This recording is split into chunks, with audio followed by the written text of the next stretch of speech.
Hoy compartiremos el tema de resiliencia y prevención de riesgos.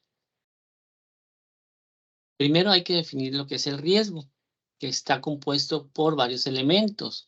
El primero de ellos es el peligro, que es la probabilidad de que ocurra un agente perturbador que pueda ocasionar algún daño.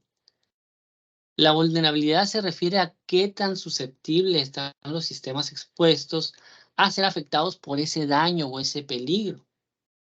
También tenemos lo que es la exposición, que se refiere a que son las personas, los bienes o los sistemas que se encuentran en el sitio expuestos o factibles a ser dañados por ese peligro.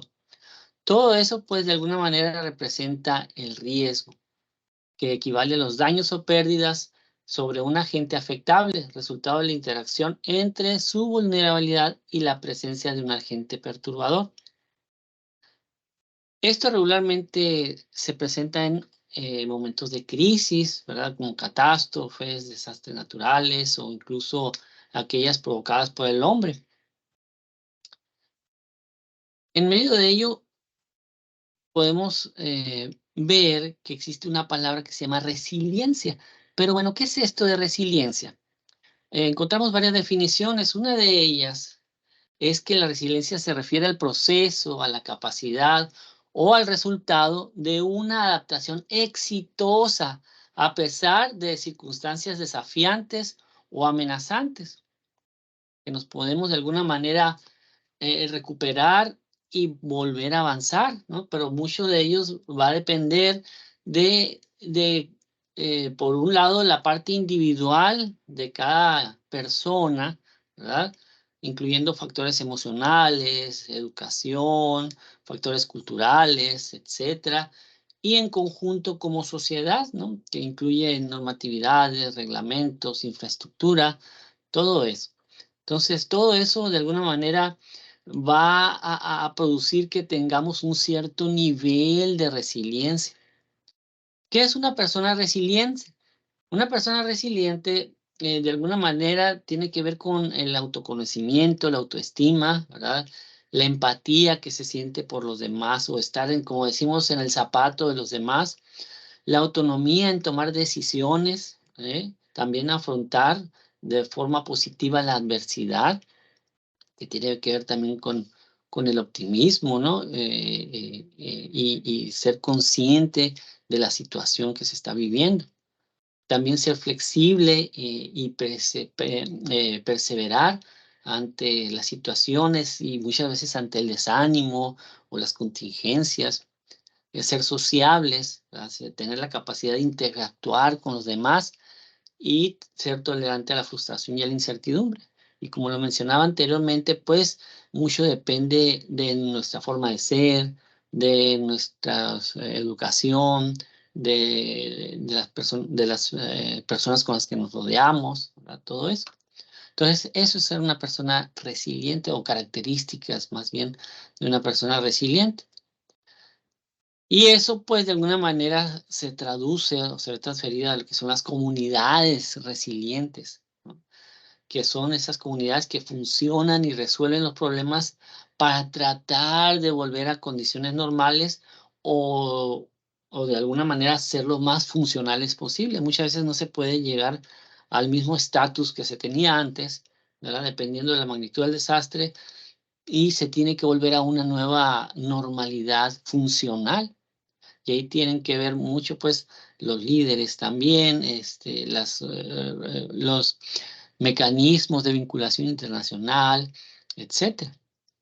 Algunos parámetros importantes es, pues, esa preparación comunitaria que se tiene, la recuperación en comunidad, dependiendo de las circunstancias, pues, de la dispensación de contramedidas médicas, infraestructura e intervenciones incluso no farmacéuticas, emocionales, etcétera.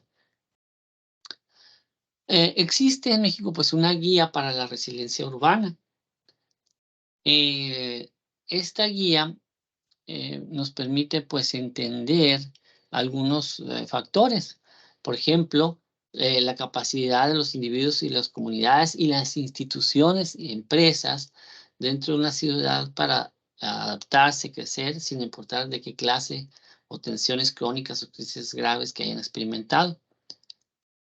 También una habilidad que muestra cualquier sistema urbano para absorber y recuperarse rápidamente ante el impacto de cualquier tensión o crisis y mantener la continuidad en su servicio, ¿no? Vemos que hay varios tipos de riesgos. Por un lado están los riesgos naturales y por otro los riesgos antrópicos o antropogénicos, ¿verdad? Los riesgos naturales se refieren, pues, a los ocasionados por los sistemas naturales, como por ejemplo tormentas, sequías, tornados, lluvias extremas, volcanes, sismos, deslaves, etcétera. Y por otro lado tienen que ver los riesgos antropogénicos o antrópicos, que viene de antropo, del ser humano, y génico, de génesis, de inicio, influenciados por el hombre.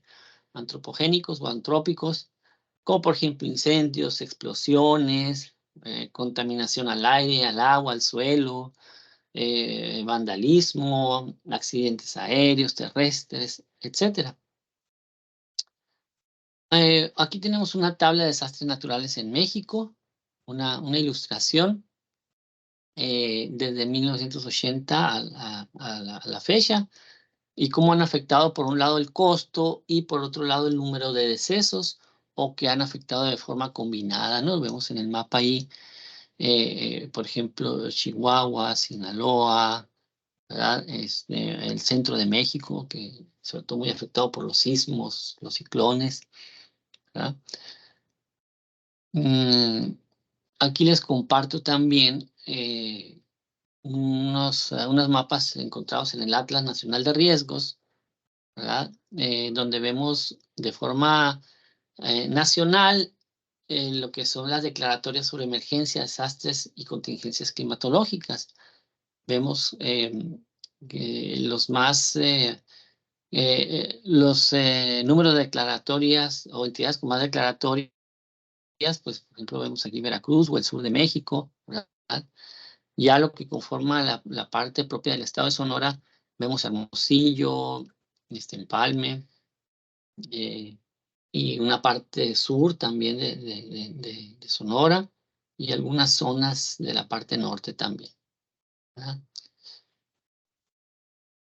Bueno, una respuesta internacional para la reducción de riesgo de desastres es el marco Sendai, que esta es una conferencia mundial de las Naciones Unidas celebrada en el 2015. Y es con el objetivo de reducir el riesgo de desastres, ¿verdad? De una forma concisa, específica y preparando una visión en el futuro orientadas a la acción. Se establecen 4 prioridades de acción. Una es comprender el riesgo de los desastres. La segunda es fortalecer la gobernanza ante estos riesgos para poder gestionarlos. El tercer punto es invertir en la reducción de riesgos de desastres para favorecer la resiliencia. Y el cuarto, aumentar la preparación para casos de desastres a fin de dar una respuesta eficaz y reconstruir mejor en los ámbitos de recuperación, rehabilitación y reconstrucción. Se busca con esto, pues, 7 metas: reducir la mortalidad ocasionadas por esos desastres, reducir el número de personas afectadas, reducir pérdidas económicas a través de su relación con el PIB, reducir los daños causados por esos desastres en infraestructuras importantes, incrementar el número de países que cuentan con estrategias de reducción de riesgos, mejorar la cooperación internacional para los países en desarrollo, y por último, incrementar la disponibilidad y acceso a sistemas de alerta temprana ante esas amenazas. ¿Estamos preparados como comunidad, como personas? Para ello, pues los invito a conocer, investigar sobre programas integrales o programas internos de protección civil, locales, estatales o a nivel nacional, que permitan, pues, nosotros tener una mejor respuesta y estar más preparados y en estado de conocimiento para responder ante los desastres, ya sean naturales o aquellos ocasionados por influencia del ser humano, ¿verdad? Muy bien, pues muchas gracias y es todo por hoy.